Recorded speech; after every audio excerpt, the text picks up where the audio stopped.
So it's just over 25 years since System Shock 2 released, which naturally means it's time for a remaster. This one's brought to you by Nightdive Studios, which actually found its beginning by releasing a System Shock 2 digital version.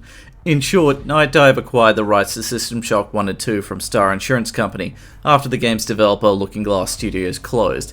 In addition to System Shock 2's digital version, Nightdive have released a System Shock Enhanced Edition, a System Shock remake, and remasters of a myriad of classic games, mainly 90s shooters like Doom, Blood, and Quake 2. This remaster's been in development for 6 years. Why so long? Nightdive always strives to do its remasters with its in-house engine called Kex. The challenge for them was the source code. System Shock 2 runs on Dark Engine, which Looking Glass also used for Thief 1 and 2. Back in 2010, a significant amount of it was found by a modder who had ordered a Dreamcast dev kit, but discovered the Dark Engine source code instead, due in part to Looking Glass's intention to bring some of its games to console. Since then, the work of mysterious modder Lou Corbeau has provided the basis for electronic versions of Dark Engine games with an upgrade known as New Dark. Nightdive didn't have all the code, however, so they've been reverse engineering a lot of it for their Kex engine integration. Fortunately, they found the missing code recently, which has sped up the process. Now completed, it comes to PC as well as current and previous generation PlayStation, Xboxes, and Switches. The existing electronic versions of System Shock 2 perform well on modern computers due to New Dark and its ongoing updates, which provide support for higher resolutions, frame rates, and even FOV changes. Furthermore, the work of modders across 25 years has led to the creation of 3 popular and free community mods, which are SCP, SHTUP, and SS2400. These are commonly used by many players to run the game with improved environmental texture quality, better game balance, and numerous bug fixes. For the majority of the video, I'll be directly comparing the remaster to the original game with these 3 mods installed, as the remaster is also using them, and I believe it's the fairest point of comparison, and also a way to demonstrate Nightdive's own contributions. Of course, I'll also compare parts of the original as a point of reference. Let's start unpacking the remaster from the first thing you see, the menu. It's similar to the original menu but with better animation, your Steam, GOG or computer name, and more options. From the video menu we can see anti-aliasing, bloom, ambient occlusion and frame rate caps have all been added. For audio there are many subtitle options including those for French, German, Italian and Spanish. There are no voices for those, but I've already installed some mods which will add them. Next, controller support has been added for PC with many options to customize that, more on how that performs later. There's also a few missed options such as view and weapon bobbing. The best addition on the menu is that of the Vault, which contains a substantial amount of concept art, early screenshots, interviews, previews, music, the primer game walkthrough, and even voice lines without the crazy filters, which are just delightful to trawl through. Beware, insect. The situation has changed. They sense our intentions and are loading shuttles with their offspring. They will not escape my wrath. Beware, insect. The situation has changed. That they sense our intentions And are loading shuttles with their offspring. They will not escape my wrath. If you want to view it outside the game, you can easily do it as well by opening the KPF files with something like 7-zip, and you'll notice all of the PNGs and PDFs are there, including FLACs for the original soundtrack. For achievements, 50 of them have been added, and you can review them at any time while playing. Clicking the new game reveals more information about difficulties as well, telling you what kind of experience you're in for based on your selection. And finally, there's a mod menu for the new game section. You'll notice that Nightdive has pre-installed SCP, SHTUP, and SS2400 after working with the modders to include them in the game. You can also see Nightdive's own mod, which serves as their contributions to the remaster. Looking through the mod file in the games directory, you get a general idea of what they've added based on file names and extensions like WAVs and BMPs, among a raft of other things. You can also use the mod menu to customize your game how you like it, so you can avoid using everything and have a very similar experience to the original game, or you can just enable what you're interested in. The problem is, once you start the game you can't exactly change them, so there's no switching to new or old models or textures on the fly.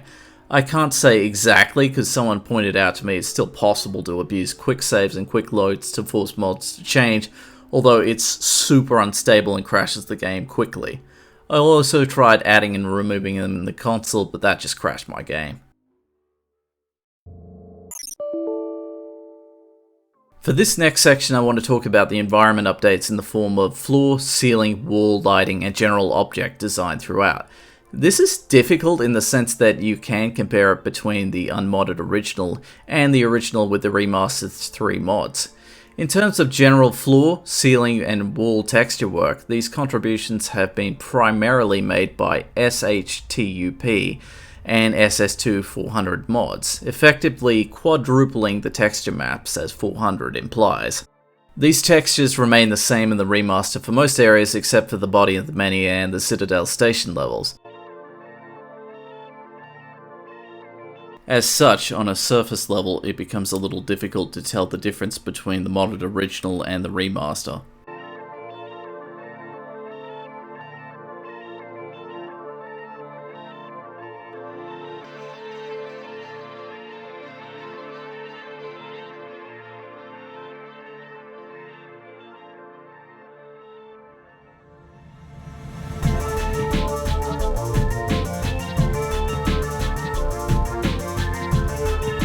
These mods also provided updates for much of the signage and devices throughout the game, making it easier to read the garbled text present in the original.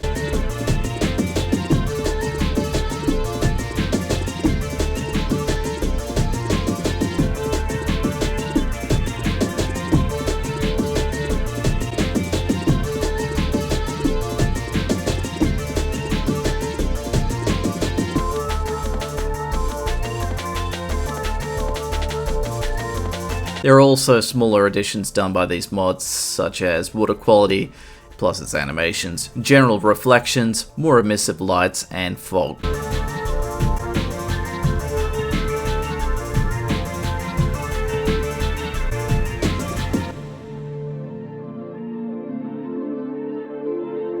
So the question becomes, what did Nightdive update? Digging deeper by looking at the game archive files, we can see that many objects have been overhauled, including pipes, seats, railings, computers, plants, lights, doors, shuttles, trams, ladders, crates, windows, and more. What this amounts to in general is 3 distinct variations of most objects in the game: the original with mods, and the remastered version.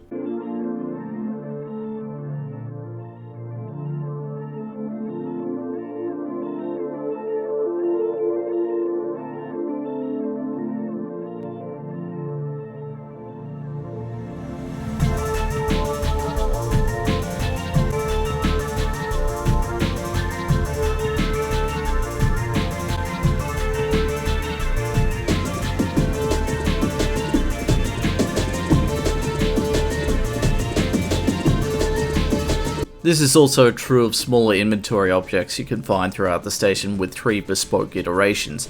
I tend to think the remaster has the highest quality assets, as attention has been given to rounding out some of the harder polygon edges still present in the mods, but sometimes the aesthetic integrity is compromised.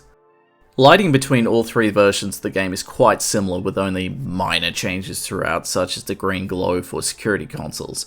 Shadows around the wall lights still retain that blockiness, unfortunately. Beyond that, the changes to the environment seem minute and mainly related to post-processing effects available in the menu, or adding reflective properties to computer screens and signs, or upgrading transparent doors.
One area I noticed which is quite different to both the original and the original with the 3 mods was Body of the Many. A lot of textures completely changed and I'm not sure why. The result is quite flat and unappealing, with many of the finer details such as the veins just being discarded entirely.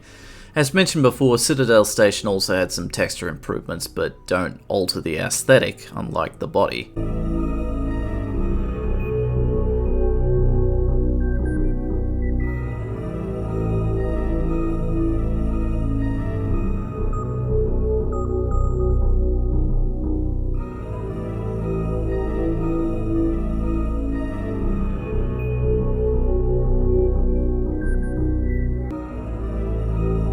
What Nightdive has completely reworked is the character models. Unfortunately, the enemy and human models didn't receive the greatest updates. Nightdive cannot quite replicate the creepy, low polygon, uncanny valley effect of the initial release by their own admission. One of the most memorable things about System Shock is the enemy design, because it's so unnatural, so inhuman, and a lot of that is owed to those really sharp, jagged, triangle shapes that come from the silhouette of that original polygon model. So when you start kind of rounding that out, you almost lose a little bit of that fear factor in that little uncanny valley. The problem stems from more than just higher poly count. It's finer details that have been omitted. Just look at the iconic midwife for reference, including the mesh file.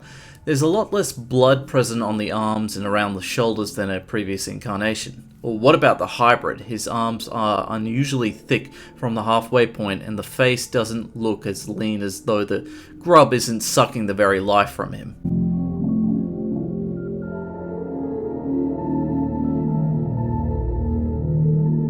The robotic enemies don't suffer as much. The faceless security bots and cyborg assassins seem like improvements because a lot of those polygons have been smoothed out and their lights have been upgraded.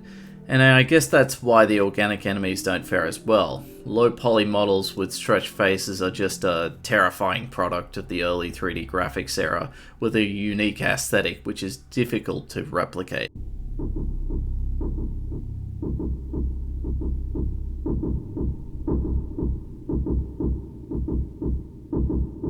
The models mostly retain their original animation work with only a handful of new ones. For example, there are now animated lips for a lot of models. This applies not only to enemies but also to various in-game events and cutscenes with characters, including the iconic showdown reveal. There are a handful of small updates like the degradation of the protocol droid and slightly more detailed blood spatter and enhanced smoke effects from enemies. As for the hitboxes, they remain the same, using the collision sphere system, which means you'll have difficulty hitting legs or arms, but when targeting about the shoulders, still register a hit.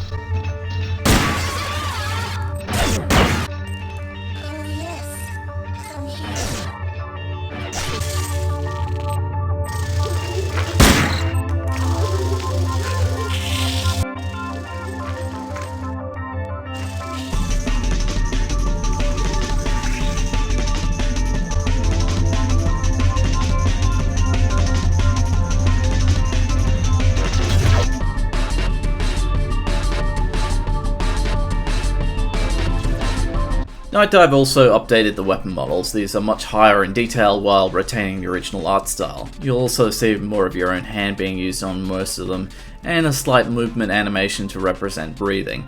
In addition, new reload animations were added for most weapons. Previously, you just lower your gun for a second, then that was your animation, but you can now see new magazines being slided in.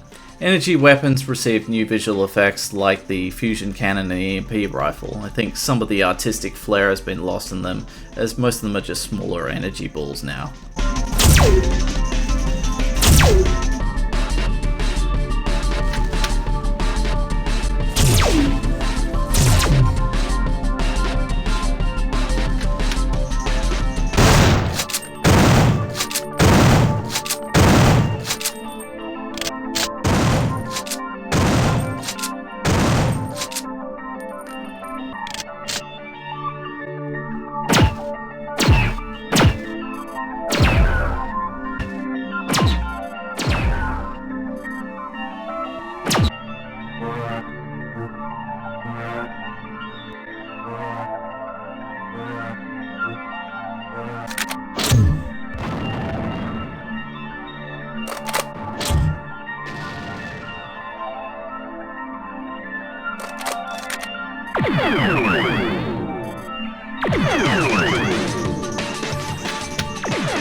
HUD elements also received a visual update. This is mostly in terms of text quality to make everything more legible, which provides a solid improvement. The only issue comes when reading blocks of text. You can't use your mouse wheel to scroll up and down any longer, so you've got to revert to the arrows. Maps were barely touched, save for some of the icons. This kind of seems like an oversight because they could benefit from some greater clarity. All of your inventory items have completely new artwork. They don't quite adhere to the original artwork with every item, and I think some look worse. Other elements of the HUD like the hacking, loading, main menu and looting screens also received some visual improvements and retained their style. They also went through and improved all of the crew member portraits, effectively doubling the resolution. Finally, contextual information is now displayed as you hover over certain elements. This is more prominent when using a controller, which uses large boxes to list the controls. Cinematics were completely redone with the new assets. The resolution has increased from 640 by 480 with 15 frames per second up to 1920 by 1080 with 24 frames per second. For most of them, this is a large improvement. Stretching older resolutions on modern monitors eventually begins to look very unpleasant, especially when you pair it with the low frame rate. My only issue is Shodan's face in the final cutscene looks strange and loses some of its expression. I think it's the eyes which aren't on point. No, you think to destroy me. Join me, human. And we can move. And we can move together. Nah.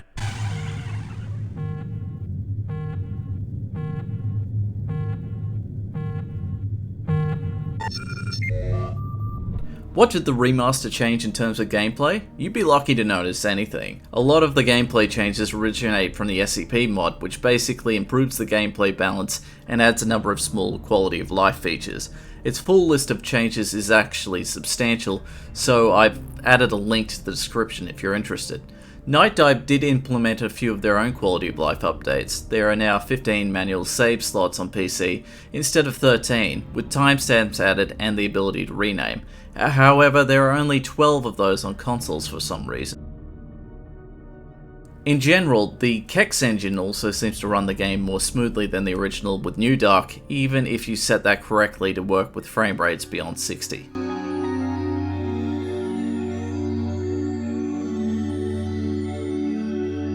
Now, in terms of controllers available for both PC and console, I was able to beat the entire game with an Xbox controller no problem. The scheme succeeds best when moving around and shooting. Inventory management and use of other interfaces is generally fine, but I noticed the ability to query items or the question mark is strangely locked.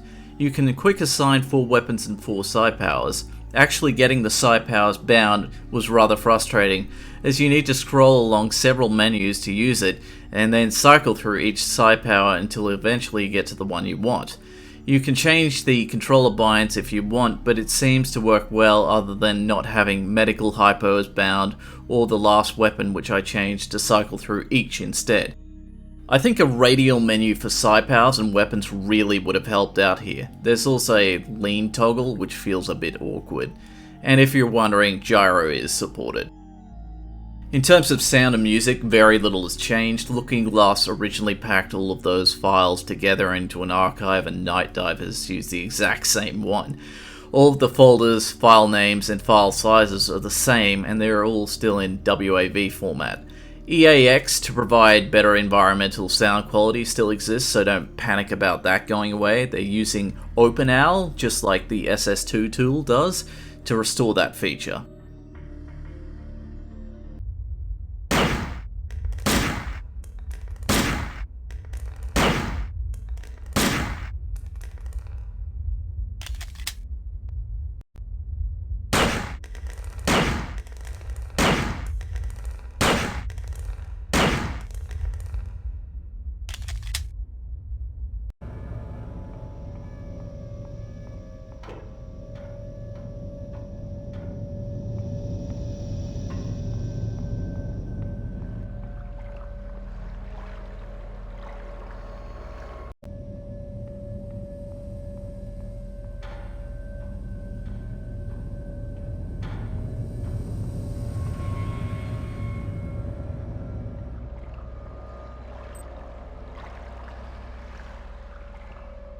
Probably the only major difference to sound overall is the robot voices for the UNN Recruitment Center and yearly postings have changed.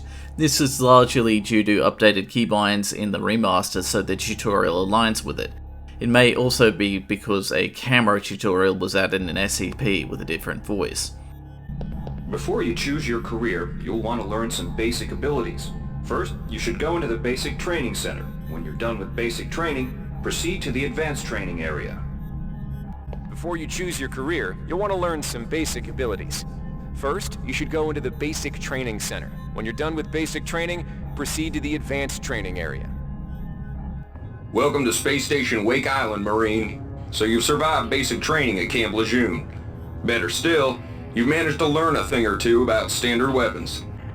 Welcome to Space Station Wake Island, Marine. So, you survived basic training at Camp Lejeune.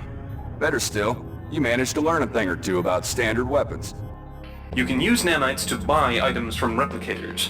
To use a This is a security camera. If a camera spots you, it will raise an alarm and summon security forces to your location.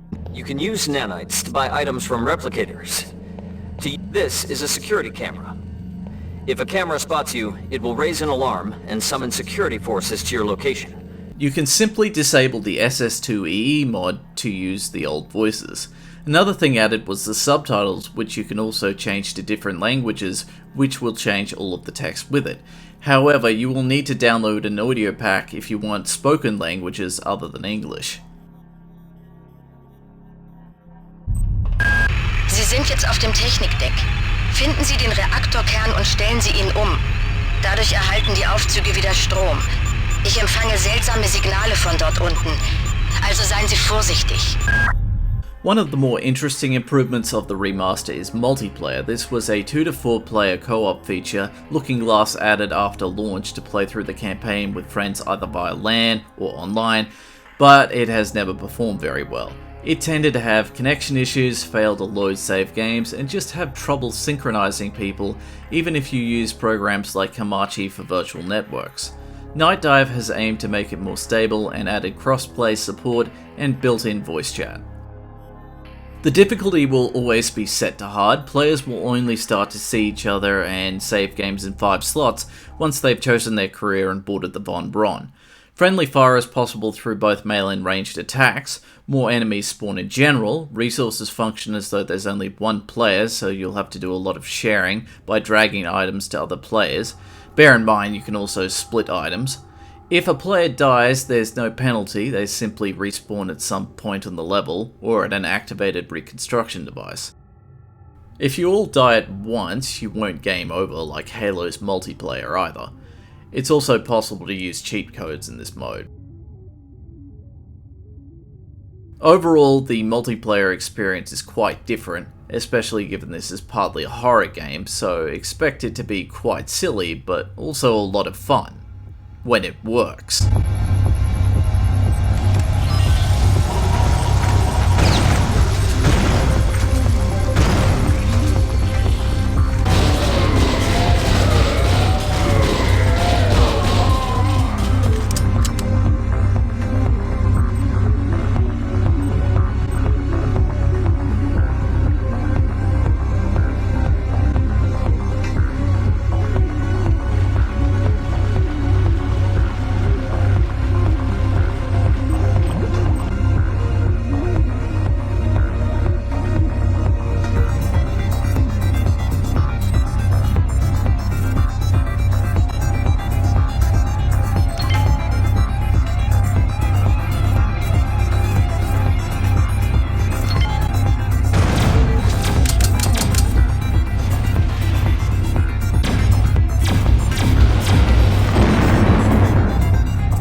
Two of us played through the mode through LAN, one on PC and another on Xbox One X. Unfortunately, the experience was frustrating. Not as bad as the original release, we actually beat the game this time.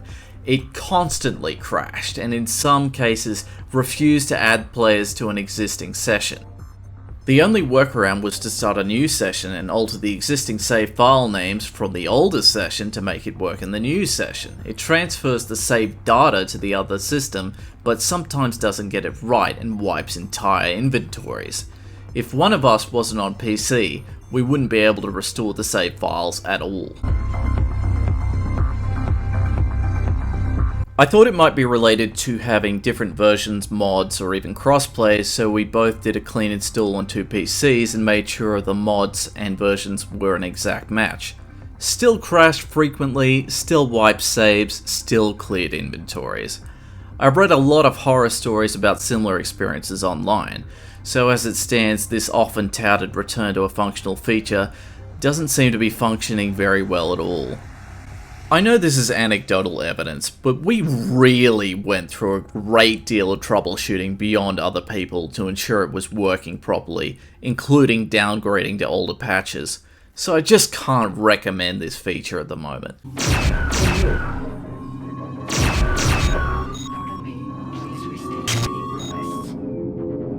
How does console single player compare to the PC experience? Well, the largest difference was the mods menu simply is not there. That means you can't switch back to old graphics by disabling default mods, or use your own custom mods.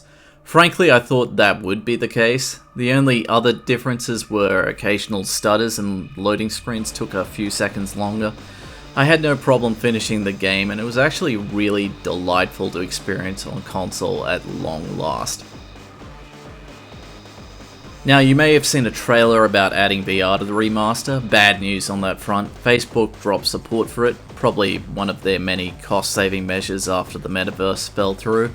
Nightdive Studio has stated that if the remaster is successful enough, the team might add it, but I wouldn't hold my breath on that front. Finally, a few miscellaneous things just for fun. Cigarettes were renamed from Laramies to Uplift, RIP Simpsons reference.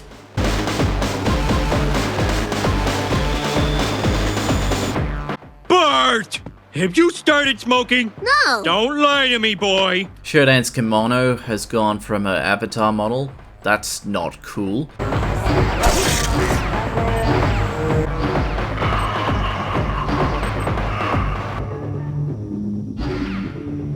The added invisibility effect only seems to apply to the wrench, whereas SCP would make all weapons work.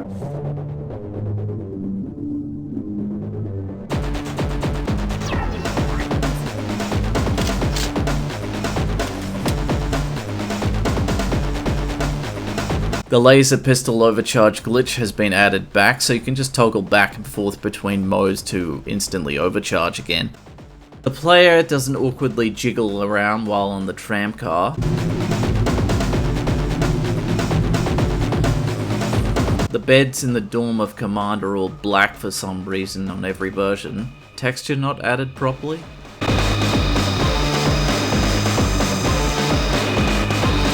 Cameras no longer blink when they're offline like in SCP. The bulkhead doors also don't blink green, they just alternated the entrance and exit between a steady green and red.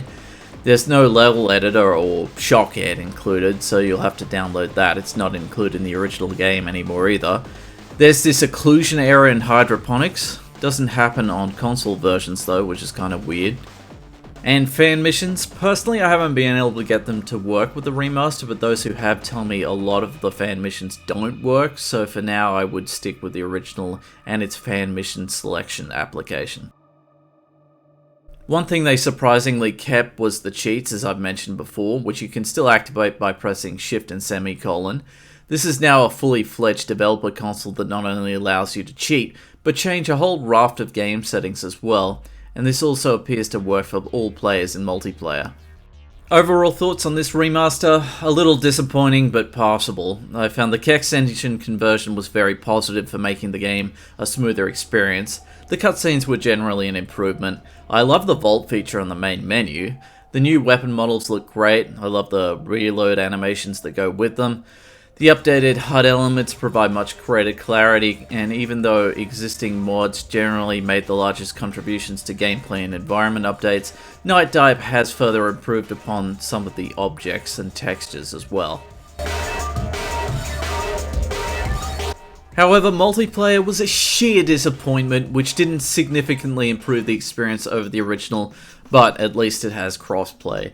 The new character models lack the charm and details of the originals, the new inventory items aren't quite up to the standard of the previous artwork, and I think the body of the menu generally looks worse than it did before.